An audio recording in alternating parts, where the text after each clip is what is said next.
নমস্কার বন্ধুরা, চলে এসেছি আরও একটা নতুন রেসিপি নিয়ে। তো এখানে আমি চিকেন আর আলুটা একটু সেদ্ধ করে নিয়েছি। সেদ্ধ করে দেখুন কাঁটা চামচের সাহায্যে ভালো করে এগুলোকে মেখে নিচ্ছি। খুব ভালো করে মাখতে হবে যাতে কোনো দলা না থাকে। এবার এখানে আমি 3-4টে রসুন নিয়েছি, কুচি করে নিচ্ছি। এটাতে রসুন কুচি দিলে খুব ভালো লাগবে খেতে। তো রসুন কুচি দিচ্ছি আর দিয়ে দেব 2টো কাঁচা লঙ্কা। আমি এখানে 2টো কাঁচা লঙ্কা নিয়েছি। ঝাল অনুযায়ী আপনারা আপনাদের মুখের স্বাদ অনুযায়ী কাঁচা লঙ্কাটা দেবেন। নুন ঝালটা নিজেদের স্বাদ অনুযায়ী দেবেন। তো দেখুন মাঝখান থেকে চিড়ে নিয়ে কাঁচা লঙ্কাটা আমি কুচি করে এটার মধ্যে দিয়ে দেব। সেরকম কোনো মশলা এর মধ্যে আমি দেব না। এবার একটু পেঁয়াজ নিয়েছি, পেঁয়াজটা আমি ওর মধ্যে দিয়ে দেব। ছোট একটা পেঁয়াজ নিয়েছি, একদম কুচি করে নিয়েছি। এবার এগুলোকে ভালো করে মাখবো। তার আগে এর মধ্যে আরও কিছু উপকরণ দিয়ে দেবো কর্নফ্লাওয়ার। 2 চামচ কর্নফ্লাওয়ার দিলাম। আপনারা ইচ্ছা হলে খাবার সোডা বা চালের গুঁড়ি দিতে পারেন।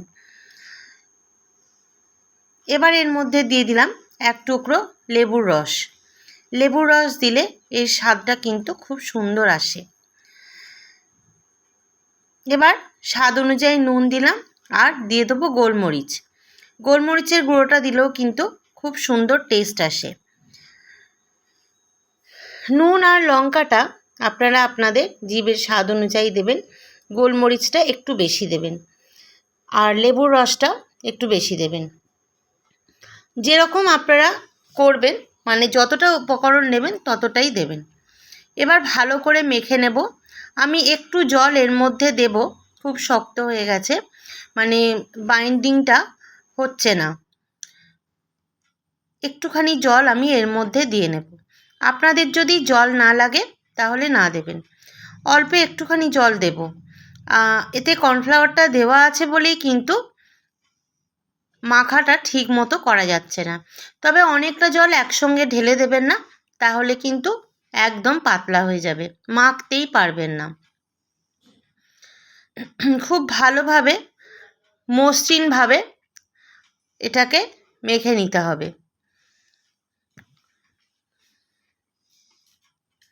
এইটা আমার প্রায় মাখা হয়েই গেছে। এবার ফ্রাইং প্যান একটা গ্যাসে বসিয়ে দিয়েছি। ফ্রাইং প্যানটা গরম হলে এর মধ্যে দিয়ে দেব তেল।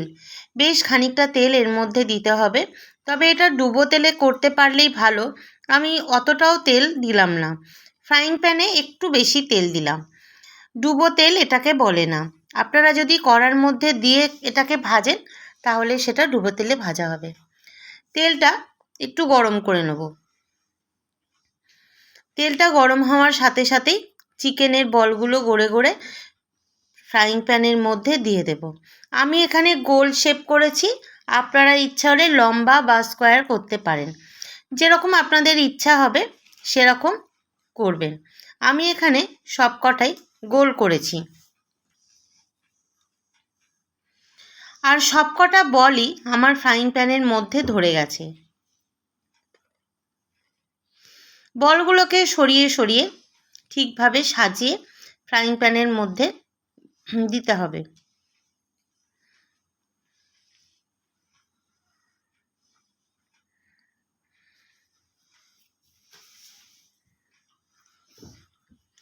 একবারে সবকটা হয়ে গেলে তাহলে বারবার করে তেলে আর ভাজতে হয় না, একবারেই কিন্তু কাজটা শেষ হয়ে যায়। তো যেগুলো আগে হয়েছে সেগুলো উল্টে দেবো, তবে তার আগে আরও কিছু বল আমি এর মধ্যে দিয়ে দেব।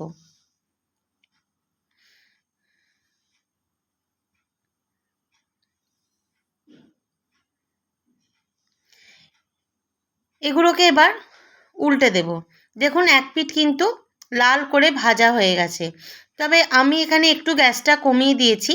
আপনারা ইচ্ছা হলে গ্যাসটা বাড়িয়েও এগুলো তাড়াতাড়ি করে ভেজে নিতে পারেন, কারণ এগুলো সবই সেদ্ধ, কোনোটাই কাঁচা নয়। তো সেই কারণে গ্যাসটা বাড়িয়েও এগুলো ভেজে নেওয়া যায়।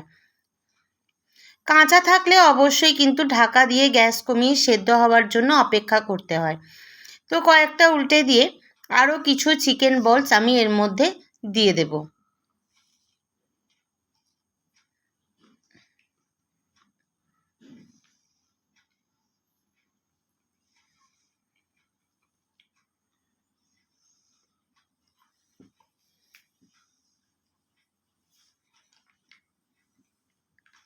সব কটা একসঙ্গে আমি দিয়ে দিয়েছি, এক্ষুনি ভাজাও হয়ে যাবে।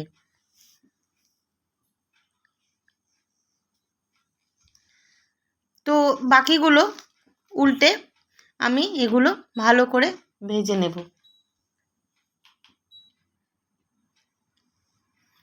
দেখুন সব কটাই কিন্তু লাল হয়ে গেছে এক পিঠ।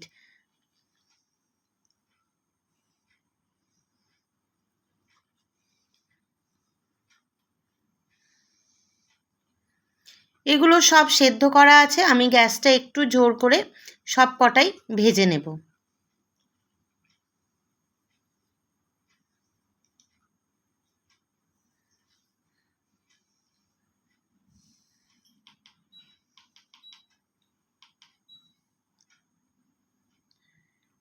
সব কটা চিকেন বলস আমার ভাজা হয়ে গেছে, এবার আমি এগুলোকে একটা প্লেটের উপরে উঠিয়ে নেব।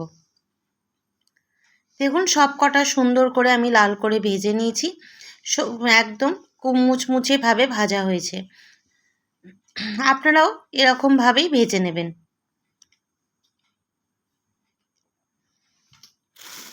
এবার গ্যাসটা অফ করে আমি এগুলোকে সব কটা সার্ভ করে নেব।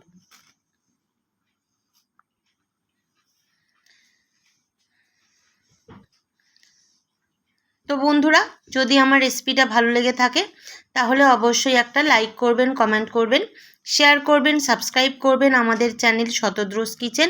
ফেসবুক পেজটা একবার ফলো করে নেবেন আর পাশে থাকা বেল আইকনটা অবশ্যই প্রেস করে নেবেন, তাহলে রোজকার নতুন ভিডিও দেওয়ার সাথে সাথেই আপনাদের কাছে পৌঁছে যাবে সবার আগে। ফেসবুক থেকে দেখলে পেজটা ফলো করে নেবেন আর ইউটিউব থেকে দেখলে চ্যানেলটা সাবস্ক্রাইব করে নেওয়ার অনুরোধ রইল। আজকের মতো এটুকু, দেখা হচ্ছে পরের ভিডিওয়ে নতুন কোনো রেসিপি নিয়ে। ততক্ষণের জন্য ভালো থাকবেন, সুস্থ থাকবেন, সাবধানে থাকবেন। আর হ্যাঁ বন্ধুরা, সাবস্ক্রাইব করতে একদমই ভুলবেন না।